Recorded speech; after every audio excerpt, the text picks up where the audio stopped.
আমরা যেভাবে স্বাধীনতা পেয়েছি, ৭১-এর স্বাধীনতার পর থেকে আমরা দেখেছি এই আওয়ামী লীগ, এই খয়রাতা আমাদের দুগে দুগে কাটছে। ৫ই আগস্ট শেখ হাসিনার পতনের পর এই যে ছাত্রলীগ এবং তার অঙ্গ সংগঠন এই যে দেশ ছেড়ে পালালো, এবং এই দেশ ছেড়ে পালানোর কারণ কি এটা আমাদের খুঁজে বের করতে হবে। এবং আমরা তরুণ সমাজ যারা আছি, অবশ্যই আমরা আমাদের দাবি একটাই, যে অবিলম্বে আমরা এই সরকারের কাছে অনুরোধ করব যে আপনারা দ্রুত এদেরকে গ্রেফতার করে আইনের আওতায় আনেন এবং তাদেরকে ফাঁসি দেন।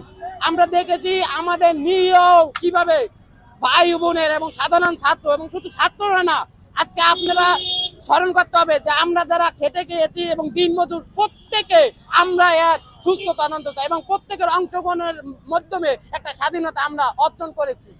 আমরা প্রত্যেকটা সময় আমরা যারা শ্রমিক যারা ছিলাম, যারা রিস্কাওয়ালা, মাঝি, কুলি, যেভাবে বলেন না কেন, প্রত্যেকটা পেশার মানুষ আপনাদের সহযোগিতা করেছে এবং ভবিষ্যতেও পারবেন ইনশাল্লাহ। আমরা তো এদের পাশিও।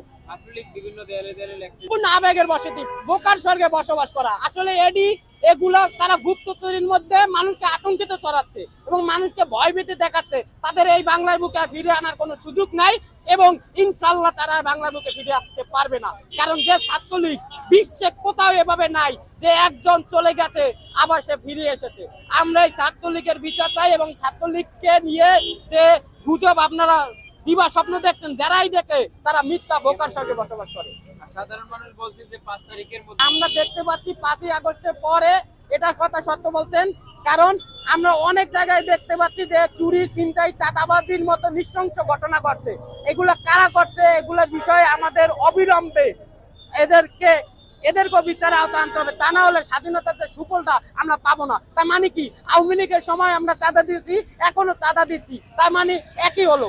এক ফ্যাসিস্টকে খেয়ে দিয়েছি, আর একটা জন্ম নিচ্ছে, তার মানে কি, এগুলোকে প্রতিহত করতে হবে। এবং চাঁদাবাজ এরা এখন বর্তমানে যে চাঁদাবাজ দেওয়া দিচ্ছে, তারা কোনো দলের না, তারা আপনার দোসর এবং এই আওয়ামী লীগের সিন্ডিকেট এখনো আছে এবং আওয়ামী লীগের সিন্ডিকেট তারা ভাঙতে পারে নাই। এবং এই আওয়ামী লীগেরাই এরা বিভিন্ন ভাবে আবার একটা অরাজকতা সৃষ্টি করতে চায়। আসলে কথা হচ্ছে 5ই আগস্টের আগে আমরা দেখেছি বিভিন্ন ভাবে আওয়ামী লীগ, যুবলীগ এরা তো লক্ষ লক্ষ লোক এখনো বাংলাদেশে আছে, তারা বিভিন্ন গুপ্ত চুরির মাধ্যমে এই সিন্ডিকেটটা করছে এবং তারা চুরি, ছিনতাই, চাঁদাবাজিও করছে।